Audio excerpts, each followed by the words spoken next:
जय श्री जगन्नाथ भाई मैंने सर्वप्रथम गुरुदेव गणपति और जगदम्बा को प्रणाम करी आज आम गोटे इनसाइट वीडियो नवा सबुदिन तो पढ़ुचे आज आमे जीवन धारण रे आस्ट्रोलोजी और वास्तुर मुख्य लक्ष्य एवं आस्ट्रोलोजर केमती हवा उचित से जिनसटा विषय रे आज आलोचना करिया। एटा मोर मत एवं प्राय मैं जिनस को फॉलो करे तो मते इच्छा हला आज एटा शेयर करिया पे। ମୁଁ ବାରମ୍ବାର କହିଛି ଆଜି ବି ସେଇ କଥା କହୁଛି ବିଶ୍व ବ୍ରହ୍ମାଣ୍ଡରେ କିଛି ନାହିଁ ଯାହାକି ଅଗ୍ନି ପୃଥିବୀ ବାୟୁ ଜଳ ଆକାଶରୁ ଭିନ୍ନ। ଏ ପଞ୍ଚତତ୍ଵ ଉପରେ ସବୁ କିଛି ଡିପେଣ୍ଡ କରେ ଚାहे ସେ ଆଷ୍ଟ୍ରୋଲୋଜି ହଉ ଚାहे ବାସ୍ତୁ ହଉ। ଏ ପାଞ୍ଚଟା ତତ୍ଵ ମଣିଷ ଜୀବନର ସର୍ବପ୍ରଥମ ସର୍ବୋଚ୍ଚ ଲକ୍ଷ୍ୟ ହଉଛି ଈଶ୍ୱର ପ୍ରାପ୍ତି ବା ଜୀବନ ମୁକ୍ତ ମୁକ୍ତି ବା ମୋକ୍ଷ। ମୁକ୍ତି ବା ମୋକ୍ଷ ଦି ଟାଇପର ଆସିପାରେ। ଗୋଟେ ହେଲା କି ଜନ୍ମ ମୃତ୍ୟୁର ବନ୍ଧନରୁ ମୁକ୍ତି ଅଥବା ଏଟା ତ ମଲା ପରେ ହିଁ ହବ ଅଥବା ଏଭଳି ଭାବରେ ଚାଲିବା ଯେମିତି କି ଜୀବନ ମୁକ୍ତ ହେଇ ଚାଲିବା ଯୋଉଟା କି ବହୁତ ହି କଷ୍ଟ ବ୍ୟାପାର। କାରଣ ଷଡ଼ ରିପୁ ଅଷ୍ଟପାଶ ସବୁ କିଛି ଅଛି ସେଥିପାଇଁ ସ୍ପିରିଚୁଆଲିଟିର ଆବଶ୍ୟକତା ପଡେ। ଯୋଉ 13ଟା ବିଦ୍ୟା ବିଷୟରେ କୁହାଯାଇଛି ସେଥିରୁ ଆଷ୍ଟ୍ରୋଲୋଜି ଗୋଟେ ମସ୍ତ ବିଦ୍ୟା ସେଥିପାଇଁ ତାକୁ ବେଦର ଚକ୍ଷୁ ବା ବେଦର ଆଖି ବୋଲି କୁହାଯାଇଛି। କାରଣ ସିଏ ତମକୁ କହିବ ଯେ କୋଉ ଟାଇମରେ କୋଉ କାମ କଲେ ଏଟା ଆଜ ଇଟ ଇଜ ଏକ୍ଜାକ୍ଟଲି ତୁମେ ତାର ବହୁତ ଲାଭ ପାଇପାରିବ। ଯେମିତି କି ଗ୍ରହଣ ସମୟରେ ନାମ ମନ୍ତ୍ର ଜପ କରିବାଟା କରୋଡ କୋଟି ଗୁଣରେ ଫଳ ଦିଏ ସେଇଭଳି ସେଇଟା ଆଷ୍ଟ୍ରୋଲୋଜି ପଢିଲେ ସେ ସବୁ ଜିନିଷ ବିଷୟରେ ଜଣା ପଡେ। କେବେ କୋଉ ଲୋକ ଆଷ୍ଟ୍ରୋଲୋଜର ପାଖକୁ ଆସିକି କେବେ ପଚାରିଛି କି ଭାଇ ମତେ କୁହ ତ ଭଗବାନ କେମିତି ମିଳିବ ମୋର ଦଶା ଅନ୍ତର୍ଦଶାରେ କୋଉ ଦଶା ଅନ୍ତର୍ଦଶାରେ ଯଦି ମୁଁ ଅ, ଏମିତି ଅ, କିଛି ସାଧନା କରିବି ଯେ ମୋର ଫ୍ରୁଟଫୁଲ ହବ କି ନାହିଁ।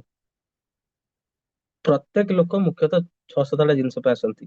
ବାହାଘର କେବେ ହବ, ଗ୍ରହ ଦଶା କେମିତି ଚାଲିଛି, ପ୍ରତିକାର କଣ, ପଇସା କେବେ ମିଳିବ, ପୂଜା କରୁଛନ୍ତି ବହୁତ ପଇସା ପାଇଁ।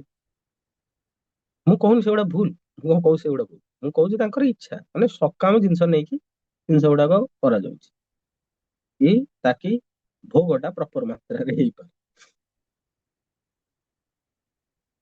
ତ ଦେହ ଖରାପ ହେଲା କାହାର, କାହାର ଚାକିରି ହବ କି ନାହିଁ, ପରିବାର କେମିତି ରହିବ, ଜୀବନ ଗୁଡା କଣ ବିଜନେସ କରିବି, ବିଜନେସ ର ପ୍ରଫିଟ ହବ, ଏଇ ସବୁ ନେଇକି ଆସନ୍ତି। କେବେ କୋଉ ଲୋକ ଆସି ପଚାରିବନି ଆଷ୍ଟ୍ରୋଲୋଜର ପ୍ରଭୁ ଭାଇ ମତେ ଟିକେ କୁହ ମୁଁ କେମିତି ଭାବରେ କଣ ସାଧନା କଲେ, କେମିତି ଉପାସନା କଲେ, କୋଉ ସମୟରେ ଉପାସନା କଲେ ମତେ ଈଶ୍ୱର ପ୍ରାପ୍ତି ହେଇଯିବ। ଆଉ ଯୋଉମାନେ ଈଶ୍ୱର ପ୍ରାପ୍ତି କରିବାର ମାର୍ଗରେ ବାହାରି ଯାଇଛନ୍ତି ସେମାନଙ୍କୁ କିଛି ଉଡାର ଆବଶ୍ୟକତା ନାହିଁ ମୁହୂର୍ତ୍ତ ମୁହୂର୍ତ୍ତ। କାହିଁକି ନା ସେମାନେ ଜାଣିଛନ୍ତି ସେମାନେ 24 ଘଣ୍ଟା ନାମ ଜପ କରିବେ ଆଉ ତାଙ୍କ ଇଷ୍ଟ ତାଙ୍କର ଖ୍ୟାଲ ରଖିବ। ବହୁତ ବଡ ବଡ ଆଷ୍ଟ୍ରୋଲୋଜର ମାନେ କ୍ଲେମ କରନ୍ତି ଯୋଉମାନେ ଭଗବାନଙ୍କ ଶରଣାଗତି ଆକ୍ସେପ୍ଟ କରିଦେଇଛନ୍ତି ଆଉ ତଦନୁପାତିକ ନିଜର ଆଚାର ଆଚରଣକୁ ନିୟନ୍ତ୍ରିତ କରିଛନ୍ତି ସେମାନଙ୍କ ପକ୍ଷରେ ତାଙ୍କର ଇଷ୍ଟ ହିଁ ଡିସାଇଡ କରେ କିଭଳି ଭାବରେ ତାଙ୍କର ଦିନଚର୍ଯ୍ୟା ହବ ଚାहे କୌଣସି ବି କେମିତି ଖରାପ ଗ୍ରହ ଦଶା ହେଇଥାଉ।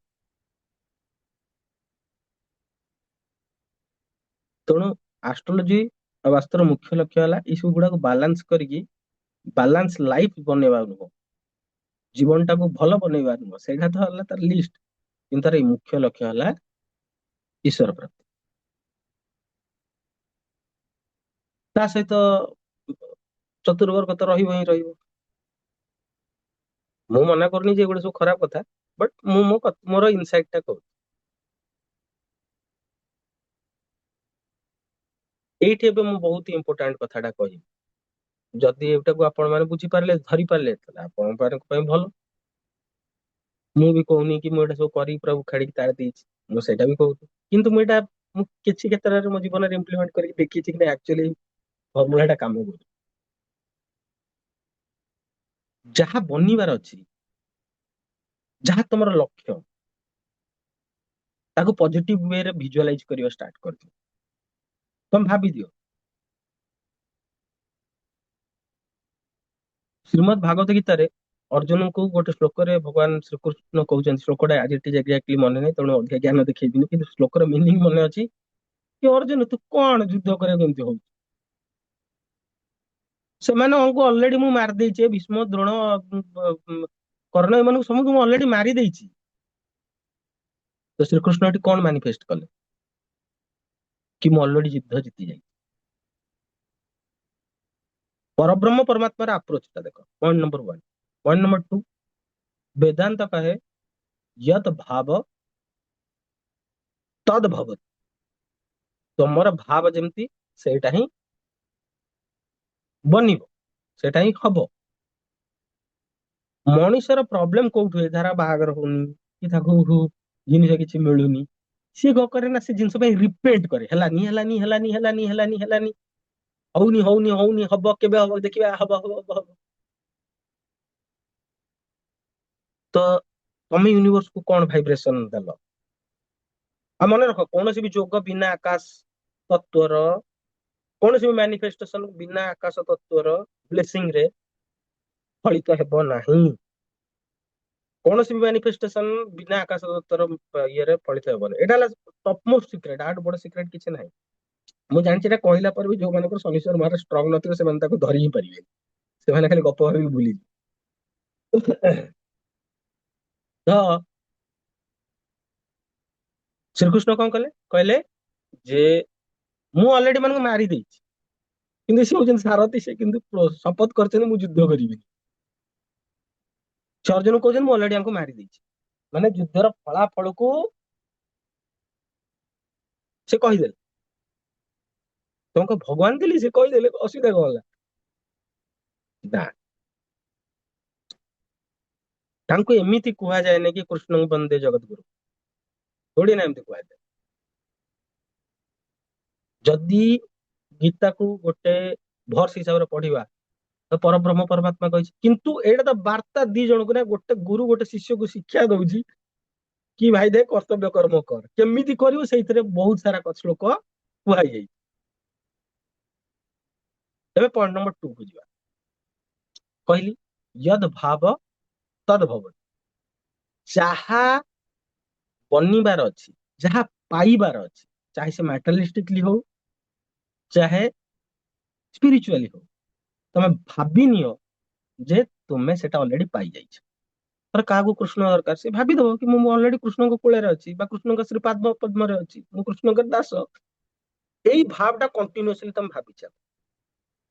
ସମସ୍ତେ କହନ୍ତି 10 ସିକ୍ରେଟ ବହି ଅଛି, ସେଇଟା ମୁଁ କାହାର ପଦ୍ଧତିକୁ ଡିସରେସ୍ପେକ୍ଟ କରୁନି, ସମସ୍ତଙ୍କର ଅପନେ ଆପ୍ ପଦ୍ଧତି ଅଛି। ମୁଁ ସନାତନ ପଦ୍ଧତିର ବାସ୍ କିଛି 3-4ଟା ଜିନିଷକୁ ଡିକୋଡ କରି କରିବାକୁ ଚାହୁଁଛି।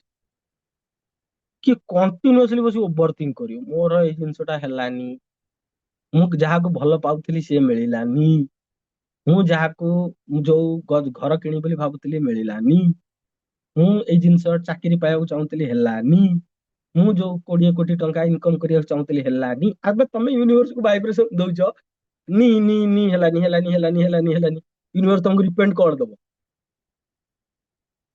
ହଉନି ହଉନି ହଉନି, ହବନି ହବନି ହବନି। This is the concept. ତୁମେ ଭାବି ଦିଅ ହେଇଛି, ଅଲରେଡି ହେଇଯାଇଛି, ପଇସା ପଡିବନି, ଏବଂ ତଦନୁପାତିକ କର୍ମରେ ଲାଗିଛ ଏବଂ ସ୍ପିରିଚୁଆଲ ରୁହ। ଫଳ କେତେବେଳେ ଆସି ତମ କର ତଳଗତ ହେଇଯାଇଥିବ ତମେ ନିଜେ ହିଁ ଜାଣିନଥିବ। This is the best concept of astrology. ଏଇଟା ମୁଁ କଣ ପାଇଁ କହିଲି, ଗୋଟେ ଆଷ୍ଟ୍ରୋଲୋଜର ପାଖକୁ ଆସିଲେ ଆଷ୍ଟ୍ରୋଲୋଜର କହିବ ମୁଦି ପିନ୍ଧ, ଉପଚାର କର, ପାଣିରେ ବୁହେଇ ଦେ, ପୂଜା ପାଠ କର, ଭାଇ ଯାହା ହବାର ଅଛି ହବ, ଯାହା ହବାର ଥିଲା ହେଇସାରିଛି, ଯାହା ହଉଛି ହେଇ ଚାଲିବ।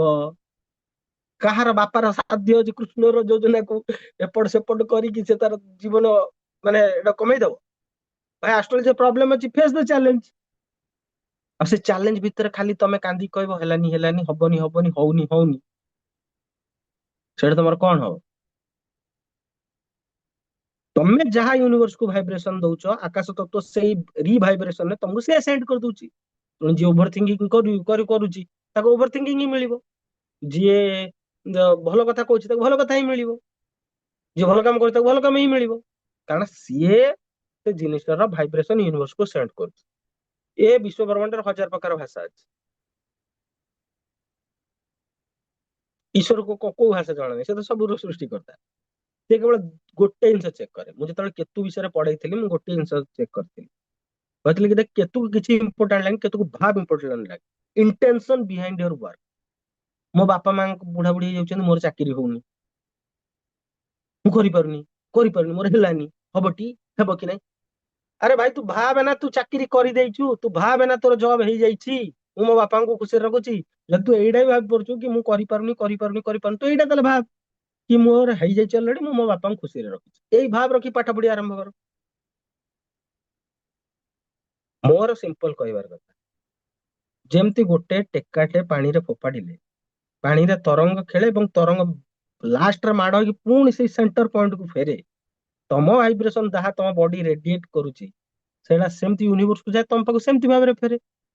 Universe is ready to give you everything what you want, but are you ready? Are you doing that? Are you pursuing that? ସେଇଟା ହେଲା important।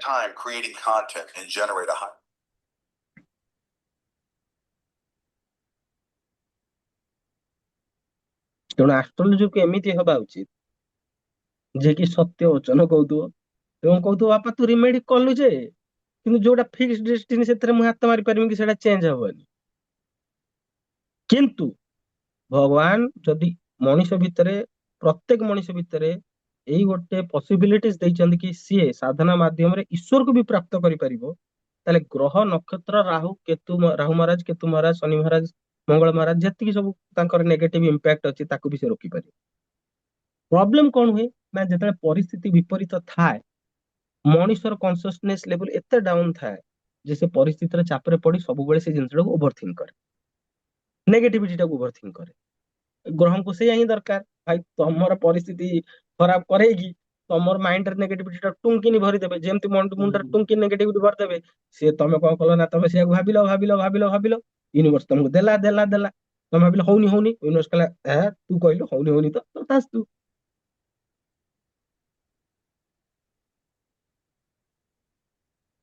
ତେଣୁ ପରିସ୍ଥିତି ଯାହା ହଉଛି ହଉ, ଯଦି ମୁଁ ତାକୁ ଭଲ ପାଇଛି ମତେ ତାର ଭାବା ଦରକାର, ଅଲରେଡି ଭାବିଦେ ମୁଁ ତାର ବୋଉ କି ତାର ସ୍ୱାମୀ ହେଇଯାଇଛି, ଅସୁବିଧା କଣ ଅଛି? ଏଇଟା ମୁଁ ମଜା ପାଇଁ କହିଲି, ଏଇଟା ସେ କଣ୍ଡିସନରେ କହୁନି, ମୁଁ ଜଷ୍ଟ ଗୋଟେ ମୋର ଇନସାଇଡ ଦେଲି। କାହାକୁ ବହୁତ ହି ପଇସା ଦରକାର, ଭାବିଦବ କି ମୁଁ ବିଲିୟନର ଅଛି। ମୁଁ ମାନୀଫେଷ୍ଟେସନ ଉପରେ କହୁଛି, କାହାର ଚାକିରି ଦରକାର, ସେ ଅଲରେଡି ଭାବିଦବ ମୁଁ ଅଲରେଡି ଚାକିରି କରିଯାଇଛି, ଏଇଟା ଭାବିବାକୁ ତମ ପଇସା ପଡୁଛି।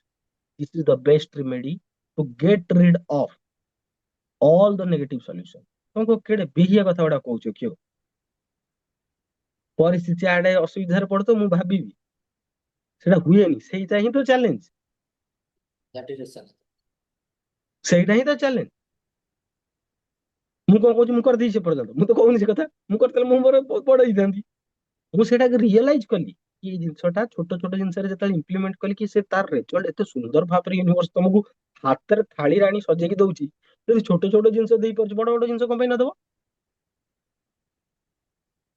ମୁଁ 24 ଘଣ୍ଟାରୁ ଦିନରେ 8 ଘଣ୍ଟା ଛାଡିଦେଲେ ଶୋଇବା ନିଜର ଇଏ ଭିତରେ, 16 ଘଣ୍ଟାରୁ ମୋ ସବକନସିୟସ ମାଇଣ୍ଡରେ 16 ଘଣ୍ଟା ଯାକ ନେଗେଟିଭିଟି ଥଟ ଭାବିଲି, ହଉନି, ହବନି, ହେଲାନି।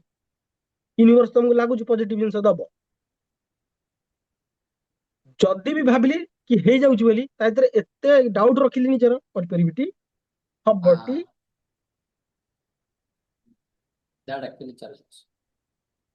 ତେଣୁ ମୁଁ କହିଛି ଯେ ଗୋଟେ ଭକ୍ତ ଆଉ ଗୋଟେ ପ୍ରେମୀ ଭିତରେ କିଛି ଫରକ ନାହିଁ, କାରଣ ତାହାର, ମୋ ସାଙ୍ଗ ଗୋଟେ ଥିଲା, ଏଇଠୁ ବୁଝିବ ମୁଁ କଣ କହିବାକୁ ଚାହୁଁଛି। ଏଇଟା ପ୍ରାକ୍ଟିକାଲ ଲାଇଫ ର ଯୋଉ ଏକ୍ସପିରିଏନ୍ସ ଟା ମୁଁ ସେୟାର କରୁଛି ଆଷ୍ଟ୍ରୋଲୋଜି ରୁ କୋଉ ପଏଣ୍ଟ ଅଫ ଭ୍ୟୁ ରେ, ତାପରେ ତମକୁ ସମର୍ଜ କରିଦେବି। ତ ଭାଇ ଏକ୍ସାମ ଭଲ ହେଇନି, ଚାଲ ମଦ ପିଇଦବା। ଭାଇ ଝିଅ ଛାଡିଗଲା, ଚାଲ ମଦ ପିଇଦବା। ଭାଇ ମାଡ ଗୋଳ ହେଇଗଲା, ହଁ ମାଡ ଗୋଳ କରିକି ଆସି ମଦ ପିଇଦବା। ଭାଇ ଧକ୍କା ହେଇଗଲା, ଚାଲ ମଦ ପିଇଦବା। ମୋର କାମ ସାରି ଦେଇକି, ଭାଇ ଏକ୍ସାମ କ୍ଲିୟର ହେଇଗଲା, ଚାଲ ମଦ ପିଇଦବା। ବାର୍ଥଡେ ଅଛି, ମଦ ପିଇଦବା। ଗରମ ହଉଛି, ମଦ ପିଇଦବା। ଥଣ୍ଡା ହଉଛି, ମଦ ପିଇଦବା। ଏଣ୍ଡ ଅଫ ଦ ଡେ ତାକୁ ମଦ ଦରକାର। ମଦ ଇଜ ଡେଷ୍ଟିନି। ଠିକ ଅଛି, ତାଠୁ ବି ଗୋଟେ ଜିନିଷ ଶିଖିବାର ଅଛି କି ୱାଟ ଏଭର ମେ ବି ଦ ସିଚୁଏସନ ସରକମଷ୍ଟାନ୍ସ, ତାକୁ ମଦ ଦରକାର।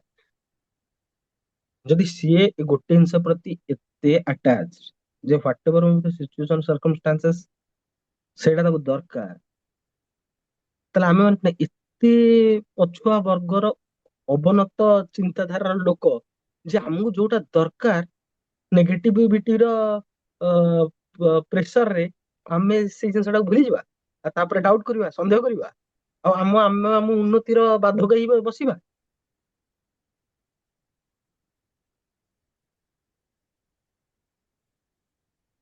ତିନିଟା ଜିନିଷ କାମ କରିବ ଅଲୱେଜ। ଏଇ ଯୋଉ ଜିନିଷଟା କହିଲି କି ଯାହା ତମକୁ ଦରକାର ସେଟା ଅଲରେଡି ଭାବିତ ହେଇସାରିଛି, ସ୍ପିରିଚୁଆଲ ର। ଏବଂ ଯେକୌଣସି ପରିସ୍ଥିତି ସ୍ପିରିଚୁଆଲ ନ ରହିଲେ ତମକୁ ବିପରୀତ ପରିସ୍ଥିତି ଭିତରେ କୌଣସି ଲୋକ କୌଣସି ମେଣ୍ଟାଲ ଷ୍ଟ୍ରେଂଥ ବା ମେଣ୍ଟାଲ ଯୋଉ ସପୋର୍ଟ ଟା ମିଳିବନି। ମୁଁ ସେଥିପାଇଁ ସ୍ପିରିଚୁଆଲ ରହିବା ପାଇଁ କହୁଛି। ଆଉ ଯାହା ଚ୍ୟାଲେଞ୍ଜ ଅଛି ତମେ ହଜାରେ ମୁଦି ପିନ୍ଧ, ହଜାରେ ରିମେଡି କର, ସେଟା ହବ ହିଁ ହବ।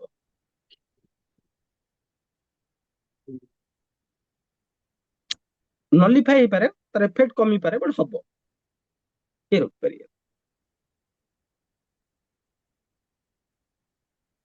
ତେବେ ଆଷ୍ଟ୍ରୋଲୋଜର କୁ କଣ ହବା ଉଚିତ? ସତ୍ୟବାଦୀ ହବା ଉଚିତ।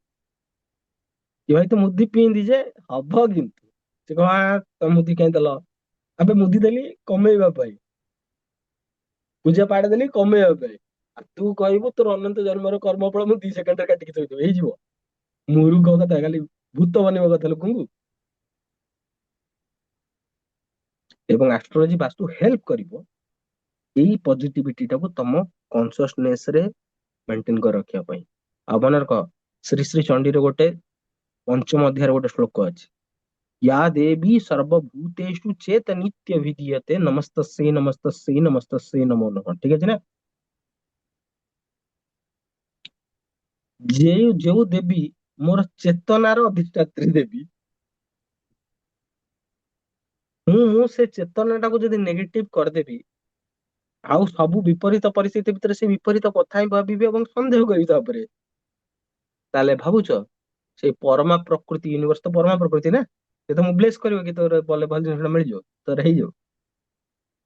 ଯିଏ ଓଭର ଥିଙ୍କ କରୁଛି ତାକୁ ଓଭର ଥିଙ୍କିଙ୍ଗ ହିଁ ମିଳିବ। ଆମ ଓଡିଆରେ ଗୋଟେ ବଢିଆ ପ୍ରବାଦ ଅଛି, ତେଲିଆ ମୁଣ୍ଡରେ ତେଲ। ଭାଇ ଦେଖୁଥିବ, ଆମେ ଯଦି ଭୁବନେଶ୍ୱରରୁ କଟକ ଯାଉଥିବ, ବାଟରେ ଗୋଟେ ମଟନ ଦୋକାନ ଅଛି ହେଲା, ସେଟା 10-15ଟା ମଟନ ଦୋକାନ ଅଛି। ମାଟି ହାଣ୍ଡି ମାଂସ ଲେଖା ହେଇଥିଲା, ଏବେ ତ ଓଭର ବ୍ରିଜ ହେଇକି ଗୋଟେ ଦୋକାନ ଦେଖିବ ସେଠି ଖାଇବା ପାଇଁ ଏତେ ଗାଡି ଲାଗିଥିବ, ସେ ଗୋଟେ ଦୋକାନ ଲୋକ ହାଉସ ଠିଆ ହେଇକି ବଡ ବଡ ମାନେ ପଇସା ବାଲା ଲୋକମାନେ ପଛେ ସିଟ ନ ମିଳୁ ଠିଆ ହେଇକି ସେ ଦୋକାନରେ ମଟନ ଖାଇବେ, ଆଉ ଅନ୍ୟ ଦୋକାନ ଗୁଡା ଖାଲି ପଡିଥିବ। କାହିଁକି?